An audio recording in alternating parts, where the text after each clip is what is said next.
Hello everyone, this is a short video tutorial on ligating loop, on the ligating loop exercise of the FLS. This is a rather messy exercise and only has one trick to it, that is passing your instrument through the loop. That's the only thing. Grabbing the end that you're gonna try to tie the loop around and situate your loop in a way that is right on top of the black dot.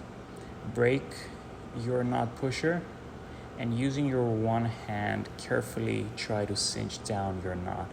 Put some tension on the little tentacle in the middle of the screen so that your string remains right on the black dot, and cinch down your suture.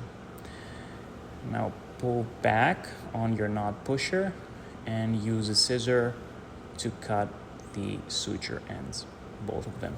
Unfortunately, this is not a great exercise when it comes to reproducibility.